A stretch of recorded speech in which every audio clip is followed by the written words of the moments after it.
Verbally Effective with Ina Esco is an interview-style podcast that intersects art, culture, politics, and entertainment with a Memphis focus. With producer Sana Marie. Each week, I'm joined by a featured guest with roots in Memphis. Verbally Effective delves into each guest's personal journey to uncover the incredible stories fueling their purpose, the highs and lows of their pursuits, and how through their passion, they are moving the culture forward. Be sure to follow Verbally Effective and Ina Esco on Instagram. Also, download the Verbally Effective podcast on SoundCloud, iTunes, and Google Play Music. Don't forget to check out the website and submit to be a guest at verballyeffective.com. Verbally Effective. Thank you guys so much for joining me today on the Verbally Effective podcast, the podcast that intersects art, culture, politics, and entertainment with a Memphis focus. I'm your host, your double E, Ina Esco. You guys could be anywhere in the world, but you are here with me today. I appreciate you guys so much. As you can see, we are in this beautiful studio over here at the Consortium MMT Talent Development Center. I want to send a huge shout out to my team, Mr. Brandon and Mr. Patrick, helping me get right each and every week. And also, I definitely want you to check out the merch. Fall is here. You need your hoodies, you need your tees, you need your Henry masks. Go to ivymultimediashop.com right now. Also, subscribe to the podcast on all streaming platforms. Also, if you want to support this campaign, this whole production we have going, you can cash at me right now at hashtag Ina Esco. That's ENAESCO. But you know what? Today, let's get into it. I have a beautiful young lady with me. She does everything. When I say everything, I'm going to let her talk about that because it goes from one spectrum to the other. However, her current title, she is the public health coordinator over here in Shelby County. She's actually running. She is running for office for Shelby County Clerk for 2022. That's going to be a juicy race. I'm talking about Arriell Gipson. How are you, beautiful? Thank you for coming. You know, I saw you not too long ago at the vaccination event over there at, what church was that? Mississippi Boulevard. And we were chit-chatting. And I was like, girl, I got to get you on a podcast. But prior to that, I saw you at the Memphis People Summit. And, you know, you stated that you were running for office. And I was like, she looks so young. She's running for office in Memphis at this young age. Yes, I love it. Thank you. How are you doing? What's going on? Ooh, I'm doing good. Honestly, I am. It's busy. It's an insane schedule. But I think little moments along the way remind me that I'm where I'm supposed to be at the right time, in the right place with the right people. So always. Like today, you're on the Verbally Effective podcast. Yes. And I know that you are actually from Memphis, Tennessee. Tell me what part of Memphis you're from.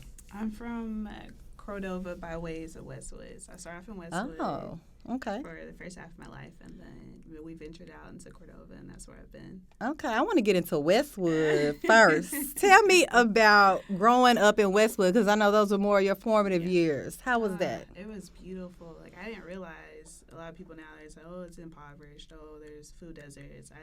We didn't see any of that growing up. Mm-hmm. Everybody knew everybody. There was horseback riding on Rains Road. I love horseback riding. Oh, I did too. I love that. We were go-karts around the neighborhood, and everybody looked out for each other, and it was like a family. It was a village. Okay. It was good. And tell me about your family dynamic, because I know you're not an only child. No, so we are a very mixed communal family. So my parents had 4 children, and they are divorced. And then my dad had another daughter 20 years after the twins. So the twins are 22. Okay. And so he has a 3-year-old daughter now, and she's our everything. And even though my parents are divorced, she has a really good relationship with my mom. Mm-hmm. So we're a village. Everybody jumps in and takes care of everybody and helps everybody out. That's good, because we don't always have that story, you know. So that's wonderful. So I heard you mention Westwood to Cordova. Why the leap to Cordova? My mom, she was always chasing what was best for us, especially being a single mom, being divorced, only having a high school diploma at that time. sacrificing her entire life just so we could experience the best, so we could have access, so we can have opportunities that she knew we needed to be successful. And I mean, we heard that day in and day out. I'm sacrificing all of this so y'all can have a better life. And it worked. She did. Do you often think about that now? Like, she really did sacrifice. Like, It weighs on me so heavy. I remember my mom and I fought a lot growing up, just about teenage type things. You know, I feel like she was too strict at times, and I felt like, you know, I wanted to do things a certain way, and she said, no, you have to protect your image. You need a good reputation, you know.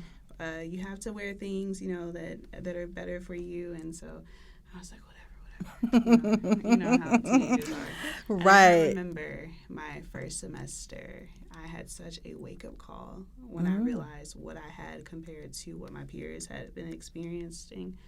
And I remember I called her. I just left this church retreat. I called her and I said, I am so sorry for ever second-guessing you, for ever thinking you were too strict, you know, for ever wondering about your parenting style, because it was necessary. It was everything I needed, and it's partly because of I am who I am because of who you decided to be and what you sacrificed. And so I remember just bawling my eyes out, like, how could I have ever been upset, you know?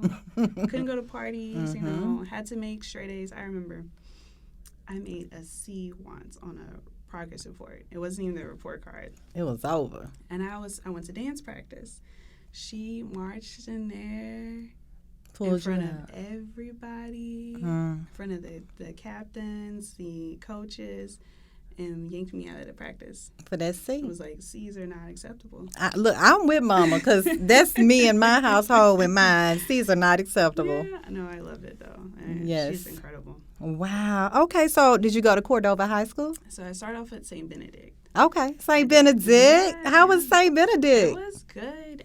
My grandmother, my dad's mother, is Catholic by trade, and so a lot of her children had the Catholic education, and so we tried it out for a couple years, and it was great. I have no complaints outside of it wasn't diverse enough for me. And so, especially after my granddad's passing, we went ahead and made that transition to Cordova, and then I had the best times.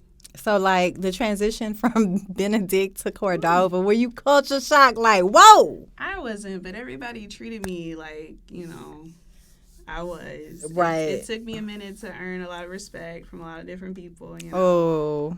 Here come this private school girl, you know, walking in. And I made the mistake once to try out for the dance team, and I went from one school to the next. So I still had my private school uniform on and everything, and so that was... They got you. Okay, so what was Arriell interested in while you attended Cordova? Like, what activities were you involved in? Track. I wasn't good at it. Okay. What, you wasn't fast? No, or okay. I was a jumper, but I don't think I just pushed myself enough. Yeah, you got them long legs. Yes, They made you do the hurdles. Too. Yes, they did. Oh. I don't know. I didn't get enough. Okay. I danced. I love to dance. I've been dancing ever since I was like 3 or 4. Really? Ballet, tap, jazz, African, cheer. Yes. Majorette, you name it. It was always my escape, you know, from just anything that was going on in life, and it just fueled me. It was like my fire, and I loved it. My muse. Do you still dance? Sometimes. Not as often. I don't have time. Girl, you do have time. You got to make time. Make time. It's not something I've wanted to make a lot of time for, but I support my sister, Dallas, a 3-year-old. She does ballet every Saturday. Go Dallas. So I just push her to love it, you know, as much as I loved it. So. Wow. So I know that you attended UT Chet, right? Yeah. So why UT Chet? Okay, I kid you not. My mama said we were going to college or we were going to the military. Oh, you didn't want to go to the military. No, it's not life, not for me. So I remember sitting down in my dual enrollment class at Cordova High School my senior year, early on, and I said, I don't know where I want to go. I don't know what I want to do. I know I love people. I love to help people, but I don't know how you can get paid to do something like that. And counseling wasn't big back then, and none of the things that people are doing now, that wasn't existing. So I'm looking through the book, and I said, okay, we don't have a whole lot of money for college, so I'm going to have to use scholarships. I got to stay in Tennessee. And so we started researching, and I said, I don't know about Knoxville. I started researching the history of the town, and I said I didn't want any parts of that. And so I said, I don't want to stay in Memphis either. I want to go. I need a break. I want to discover life. I want to be myself. And so I flip in this book. I don't know if they still have books. I open this book, and it says University of Tennessee at Chattanooga, and it's showing all these mountains. I never knew about a mountain before, and valleys and rivers, and it's student-led, and they're giving scholarships. So I said, I'm going to try it out. I didn't know anything. I had never visited Chattanooga a day in my life. Went there and had the most incredible experience ever. Did you fall in love? Yes. It's much different from Memphis, right? Yeah, it is. It's different. I missed home often. I did, but there were so many people from Memphis at Chad. We kind of just took over and made it our own. So I always felt like I had a piece of home with me there. I met amazing people. Yes. Great experiences. Wow. So what did you major in, Arriell? Psychology. Yes, I can. Yes, I can. Why psychology? I love people. I was sitting in my AP psychology class, and it just hit me how much I just love to help people and interact with people. And my granddad wanted me to be an accountant, and I said, I don't want to go that route. So right. I had to come up with an answer really quick, and so psychology was it. So after graduating, did you become a psychologist? No? What happened? After graduating, I went to work for a professional development company. And so we taught team building, conflict resolution, and leadership to country and yacht club owners and their teams. So they were flying us out. Rich folks. Yes. Okay. And it was such an eye-opening experience just on life. And then we also taught at SHRM conferences, human resource conferences, and then we also were able to go out to plumbing and heating and cooling companies that had a larger organization, more employees. And it was an incredible experience. It really was. I was a small business, and I saw a small business be built from the ground up, and I played a role into that. And it was such a important lesson that pivoted me into everything I did after that. Wow. So no psychology for Arriell. I did do some early childhood behavior work. So I was advising parents on how to redirect negative behavior with their kids, and showing people how to work with children who have been diagnosed with disability, especially parents who have children who were diagnosed with autism or any mental defect that they may have had. And so just being a voice and giving that hope to them, and just giving them the language and tools so they can carry on their day-to-day lives as best as they can for their families. And it was really rewarding. Wow. And you know what? As I read your bio, Arriell, I was like, wow, Arriell has did a lot. Like, you have been involved in quite a few sectors. I know that your focus is nonprofit and small business government. So, when you decided, I'm not going to do the psychology thing, how did you get into the nonprofit small business sector, and especially politics? Yeah. How did that come about? You go where God tells you to go. Okay. You pray about it. Opportunities came that I didn't apply for.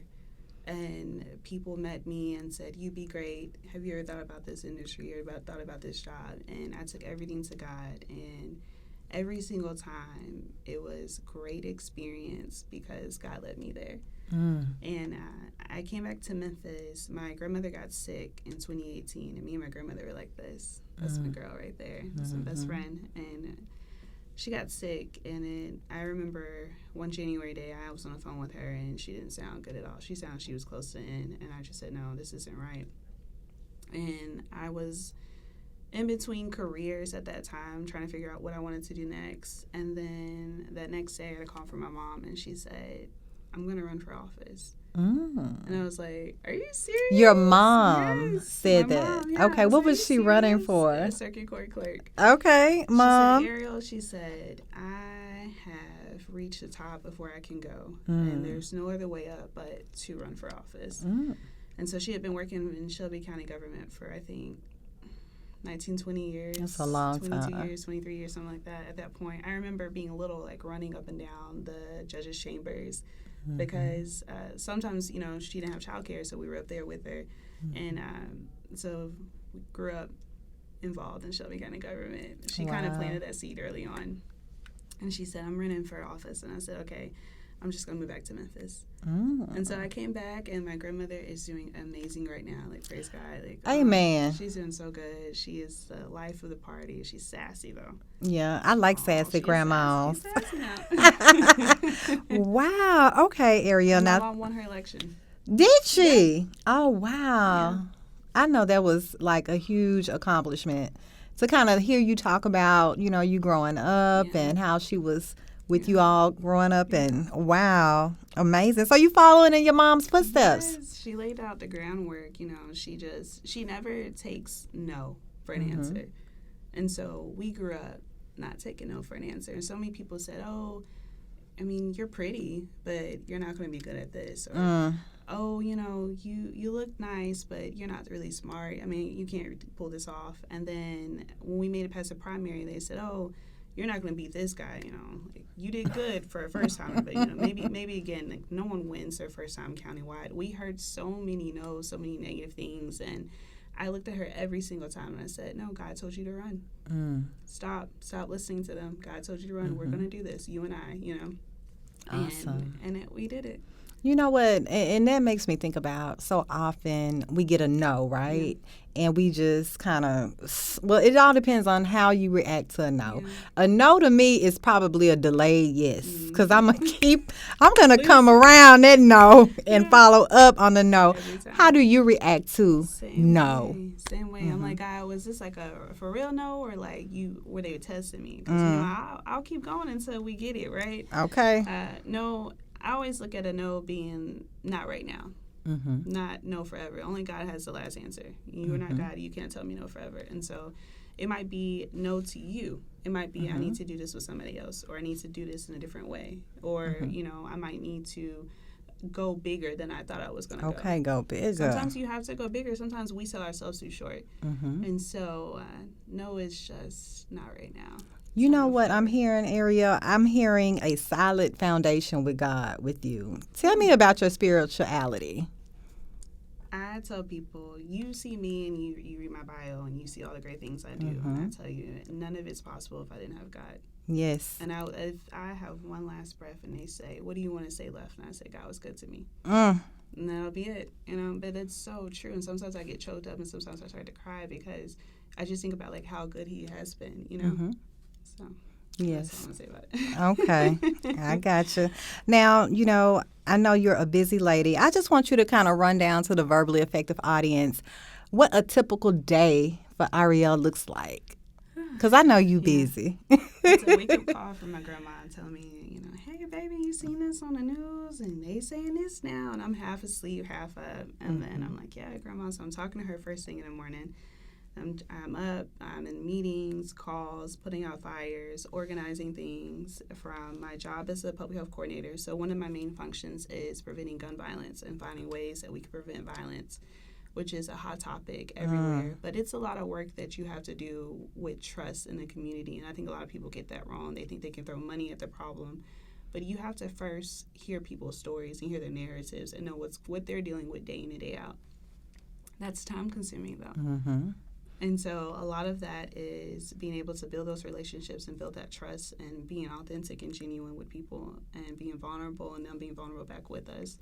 And then we're meeting, we're building, working on different projects. And then I also lead the kids ministry at my church, All Nations Worship Assembly Memphis. And that's busy as well, especially in the pandemic, trying to figure out how we can connect with kids. And they're dealing with so much more than we've ever dealt with. Yeah. I had a girl come up to me and she said, how do I talk to my parents about wanting to change my gender? And these are questions these are things they're going through, the experiences they're having, and so many parents don't have the resources or the answers to be able to have these conversations with them. Or don't want to have the conversations with them. But then they're going to go somewhere for the answers. And so that is a full-time job alone. And then I'm engaged. Congratulations. When did you get engaged? Last December. Wow. So who's the lucky guy? Alvin Martin. He proposed in the most beautiful way. We were in Dallas. And I remember him telling him when I was a little girl, I used to always want like a garden in my backyard. I want to call it a secret garden. And just loved having that private space just for me. And so he took me to this place, and it had a garden called the Secret Garden. Wow. And he said, when we first met, you told me about this place that you wanted. And he said, I knew I had to find a place like that so I can ask you the most important question in life. And that's when he got out on one knee and pulled out that Tiffany box, and I was done. You go, Calvin. Let's look at this beautiful ring. Bling, bling. Verbally effective. Congratulations. So you're getting married next year, next spring? April 3rd. It's 10 days from early voting. Oh, girl, this is what I want to know. What does Calvin think about your busy schedule? He's so supportive. Okay. Oh, we met. We met both chaperoning this youth event. He pulled up on me like T.I. did London. London at an ATL, and he just kept coming back. We're on skates, rolling around. I can barely skate, but I'm trying to act cool, like I know what I'm doing because, he's cute. But right. I just went back to Memphis. I wasn't looking for anything, I was just focused on my mom, my grandma, family. And he wouldn't go away. He kept coming back, and I said, here's my number, fine. And we've talked pretty much every single day since then. Wow. And now you guys are engaged. Yes. Wow. So very supportive. So I feel like you have a pretty solid support system. Absolutely. He's a personal trainer, too. And he's in a new career. We can't announce it yet, but he's in a new career right now, and so that's taking up a lot of his time. But he's so supportive, and he just he'll just grab me and just pray for me. He'll be like, "Hey, babe, that's what I'm talking about right now. Let's just take this to God." I couldn't have wrote up. People's like, "What prayer does Sierra pray?" I couldn't have wrote up a perfect prayer to pray for somebody like him. He's great. That is wonderful. I'm so happy for you, lady. Now, I do want to back up a bit about what you mentioned about your role as, the public health coordinator and dealing with people's problems. It sounds like you have to be a good listener. Yeah. But I know that weighs a lot, right? Yeah. Like just listening to these things. Yeah. I know recently at a local level in Memphis, we just had an incident at Cummins where the young man shot about, 4 to 6 people, injured 4 to 6 people, I believe. At the school? At Cummins. Okay, so at the school, it was the one student that got rushed to the ICU. But then days before that, you had the guy in Kroger. Right, in Kroger, too. Yeah. What is going on? Are you at the forefront of these incidences in Memphis? So we're not necessarily at the forefront of it, but we are looking at it from a holistic point of view. And so one of the programs I'm working on is bringing Cure Violence here to Shelby County. And with that, we're looking at tackling community violence and looking at putting credible messengers inside of neighborhoods that are already trusted and hoping that we can work with them. And then just getting the resources to people who need it the most. So they always say, we're looking for the person who's going to shoot somebody tomorrow. That's who we want to work with. And so they're incredible at Cure Violence. They have an incredible team. They've been doing this for over 20 years. And so they've really perfected how you can reduce community violence. But they say, unless you have buy-in from the community, unless the community trusts you and you're working with people who the community does trust, it's not going to work. Yes, because I remember prior to me moving to Memphis, I used to watch Memphis on First 48, and I was like, I don't know. I don't know that. So, like, between them first 48 days and now, has the violence even reduced somewhat? Or is it how you look at it? At times. It depends. And it depends on what you're doing to reduce the violence, too. So, a lot of times you will see arrests go up and you'll see violence go down, but that's such a short-term negative fix to it. And you will never cure violence with more punishment. That won't happen. So what do we need? At the time, you've got to look at poverty. Yeah. Like people look at crime, that's looking at the result of something. We're not backtracking. We have to go to the root. You've got to kill the weed at the root. Are we still number one in poverty in Memphis? No. No? Number one. So the pandemic has really shifted the numbers a lot. Okay. So we're not number one, but we're still up there. Yes. Oh, wow. Interesting. So that was at a local level. Let's talk about at a national level. I did want to bring this up to you because I know you're into politics. You're running for office. I don't want to go too deep, but it really pissed me off when I saw those guys on the horses with the whip on the Haitians at the border. I was like, wait a minute. Is this under the Biden administration? Like, what is going on? Did you guys know this was going on? Of course, Biden came out, was like, nah, we're going to arrest those folks. What are your thoughts on that whole situation at the border with the Haitians? We got to look at policy. So I would, perfect world scenario, love to sit down with immigration activists, immigration lawyers, and figure out what's a better policy than the one we have now. Mm-hmm. Because they'll say, well, we went from 400 to 14,000 in days, and we didn't have the capacity, and so then we started reacting out of fear. But what are the policies in place to protect us against us acting in fear? You know, where's the help when we need it? You know, we have so much access at the federal level. Why isn't it there supporting them? And so it frustrated me as well. Mm-hmm. I feel like it took us back 300-400 years. 300-400 years when Trump was in office with the folks in the cages. So now y'all got whips. I mean, it never went away, right? So inhumane. But honestly, it just sheds a light. It sheds a much needed light. I'm so grateful we had journalists there to capture it. Right. Oh, they had them front and center. I'm glad of that. Because oftentimes things will happen and we won't know about it because no one was there to capture it. Technology is amazing, right? Listen, it has exposed a lot of things that are happening, and if there are enough do-gooders out there, then it's your time to step up and do something about it. Wow, so much going on.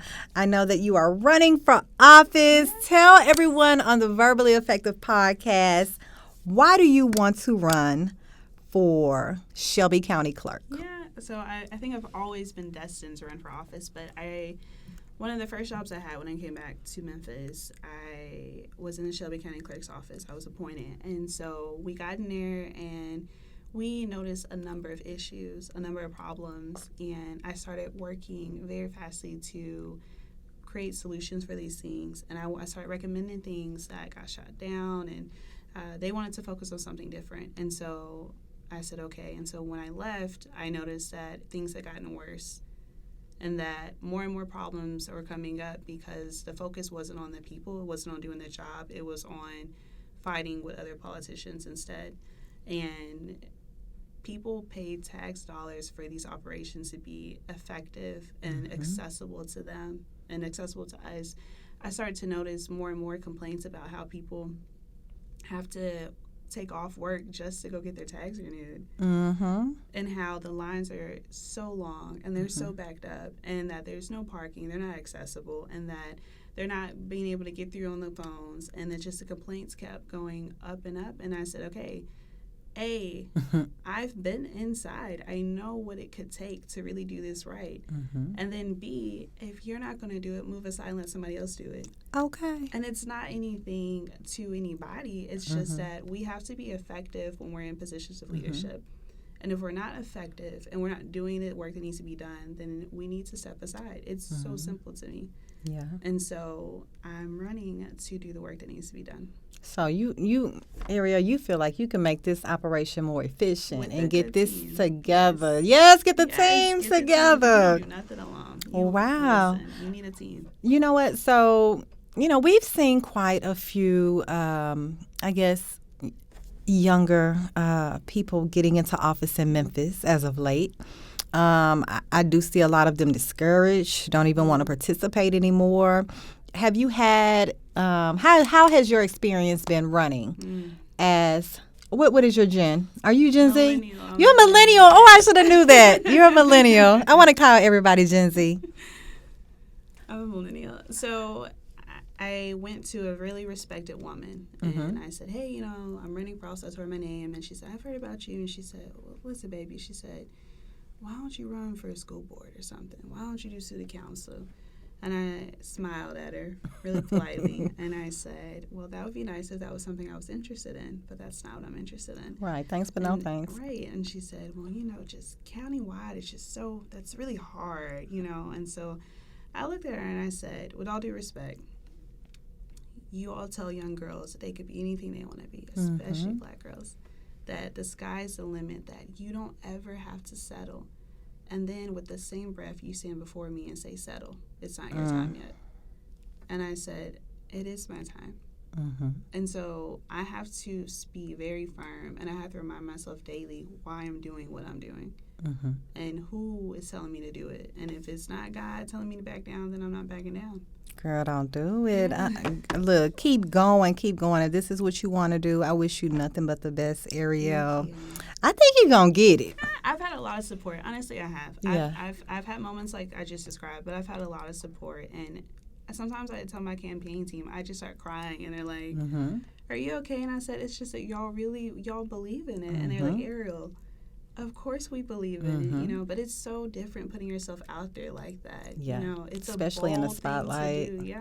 Yeah. It's a bold thing to do, and sometimes I almost have to pinch myself and say, is this really happening? Am I really going after everything that I tell other people to go after? How does your mom feel about She loves it. So this? She never told me to run in the seat I'm running for, but when I told her that I was definitely doing it, she supported me 1,000%, no questions asked. Awesome. She's so excited, you know. Yes, She's I know you are my too. other sisters into thinking about politics. They probably follow your footsteps. It's running in the family. They may. Might be. Hey, we might be a Gipson takeover. A Gipson takeover. I like that. Fiance gonna be like, nah, wait a minute. Arriell, this is what I wanted to ask you. I mean, you've done quite a few things. You're a busy lady. How do you operate with balance in a pandemic? Yeah. Have you had COVID yet? I did. I had COVID Oh, my God. March of 2020, so one of the earlier cases of Okay. it, and I had all the symptoms. And at that time, they didn't know that loss of taste and smell was like one of the major symptoms. So I'm like, I can't taste anything. I can't smell anything. They're like, I don't know what to tell you. okay. You don't have the flu. And it was terrible. I wouldn't wish that on my worst enemy. It was not a good experience. And I think what gets you is when you start having a shortness of breath, and you're like, oh, this is what they're describing as, you know, the final moments. And I was like, oh, no. I was like, God, listen, if it's not my time, you're going to have to change this thing around real quick, you know. And my grandmother, my mom's mom, she called and she said, baby, there's this old remedy I used to do, you know, we did back in the day, and it was the lemon pill steam. And 3 days after that, I could smell and taste again. See, grandmas be knowing. They know. They be They knowing. know. Yeah, they know. Wow. So how long did you have it? I had it for, my symptoms for maybe 7 days or so. Okay. I thought it was the flu. It was March, you know, and it was, you know, still kind of cool outside. And I was like, oh, you know, I got the flu. But then I kept hearing about this COVID, and we didn't have a mask mandate at that time or anything like that. It was early on into the pandemic, and I said, well, I'm going to go get tested. And so I went and got tested, but it was after I got tested that just really kind of shifted things. So I was cleared to come back into society, but I noticed that I hadn't had a menstrual cycle since I had COVID. And I had an irregular cycle growing up, but months and months kept going by, and I was like, something's not right. And I knew I wasn't pregnant. And I was like, something's not right. So I go into the doctor, and I'll never forget, I went to go get a pelvic exam, and everybody treated me like I had the bubonic plague. What? Because they're showing your medical records if you had COVID. I literally had a nurse, as I was walking by, double masked, everything, gloves, everything, jump out of my way so she didn't have to come near me. No, she wrong for that, and being a nurse. And I just sat there and I said, I just hate this for everybody. No one asked for this to be here. Nobody asked to get it, you know. And the way they treat you, even long after you no longer have it. And it was just, I felt less than a human at times. And of course I reported it, and, you know, and talked to all the right people, but I hated it. So after that, I finally got some answers after months of exams and everything coming up normal, everything looking good. And so I was able to go see a specialist, and she had clinically diagnosed me with PCOS at that time. And told me, hey, you know, you're still so young. Let's try a couple of things. And so I changed now, my diet. for people that don't know what PCOS mean, let everybody in the audience know what that is. It is, I will tell you, I can never remember the medical term for It's it. probably one of them old weird names. Listen, polycystic ovary syndrome, also called PCOS. So it's a hormonal disorder. And so my testosterone levels were extremely high, higher than everything else. And so it was causing an imbalance of my cycle. And so it does a lot of different things in a lot of different women. And so she said, hey, you're still so young. Let's try a couple of different things. And so she said, lose 20 pounds. I did that. 20, that's a lot. Look, hard, how long it took you to lose that 20 pounds? Months after yes, that's a lot. Office, you're like, listen, I'm going to get on it. Like, how did you lose it? A diet. A strict diet? No, you just change your diet. You eat less. Okay. I was still eating all my favorites. Your faves? You didn't go vegan on us? No, I did not go vegan. Okay. No, I couldn't do that. Did you work out? A little bit. Honestly, though, it's just like cutting back on what I was eating. So I wasn't overeating, and I wasn't. I was eating 6 small meals a day, drinking a lot of water, and the weight just kind of dropped off. That water will do it. It will do a gallon a day. It's hard though. So my fiance says I like my Sprite. Listen, my Kool-Aid.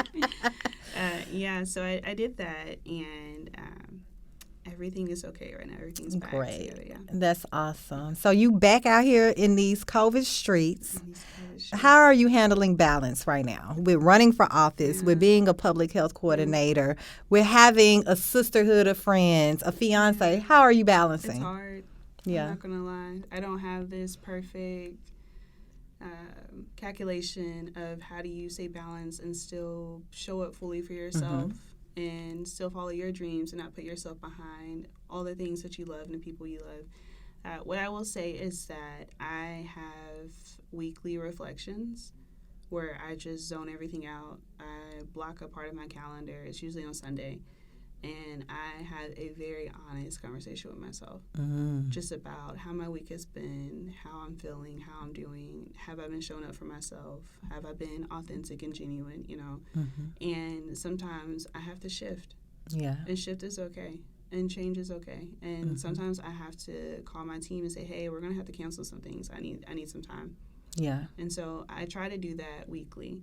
And if I can do that weekly, then I can rearrange some things. And then I tell my fiance, be honest with me. Like, if you see me starting to slip or, starting to do too much one way or next, sit me down, like grab me by my shoulders and say, hey, we got to change some things. So, look, that weekly ritual you have sound like a weekly podcast. Let me know now. If you want to come under Ivy Multimedia with this pod. Do you hear me? Listen, I love it. Self-care, self-love, just loving you as a woman, especially a Black woman. I stand that all day long. All day long. Black women, Black girl magic right here, ladies and gentlemen. And you know what? I wish you the best of luck. I love your resilience, Arriell, and I love your love for God. Yeah. Like, you could tell that's a part of your walk, your talk, everything, your aura, everything about you. You can. Like, that's what's going on here. Now, this is something new that I want to do at the end of the pod with my guests. Since this podcast is about people from Memphis or that have Memphis ties, I want you to let the audience know, why do you choose Memphis? I think Memphis shows me. Oh. I think Memphis shows me. I think Memphis said, you having too fun over there in California, and New York, you coming back here. I'm going to let you off your leash and you're doing too much. No, I love Memphis because we are resilient. We are hilarious. We are so full of love. You're not going to back us off into a corner and drop us off. We're going to come back, We're going to always bounce back. We have our good things. We have our bad things, but we got love. Yeah. We got a whole lot of love deep into these roots, deep in this soul. So, and Memphis made me who I am, Yeah. Every beautiful, crazy experience I've had here has really made me as humble as I am, and it's made me as creative as I am, and just going after everything. That's that Memphis spirit right there. For real. Like, Memphis will give you every experience imaginable. From good to bad. Listen, it builds you up. It does build you up. Make you real strong. Yeah. Wow. Well, when are we voting? April 13th is early voting. Okay. And then May 3rd is election. And that's close to your wedding. 10 days. Listen, if y'all see me in the streets and I'm like barely 100 pounds, I'll be okay later. Don't ask me if I'm okay right now. I'm not, but I will be okay later. Wow. Well, I am so happy for you. Congratulations on the engagement. Let me know if you need a host for your reception. Yes. I do that. And I pray to God that you get this seat for Shelby County Clerk. I want you to let the audience know how they can follow your journey on social media or a website. Yeah. Just let the audience know how they can keep up with you. You can find me everywhere at Arriell Gipson. So it's A, 2 R's, I-E, 2 L's. My mom is creative. And Gipson is G-I-P as in Paul, S-O-N. I'm on Clubhouse, Twitter, Facebook, Instagram, you name it.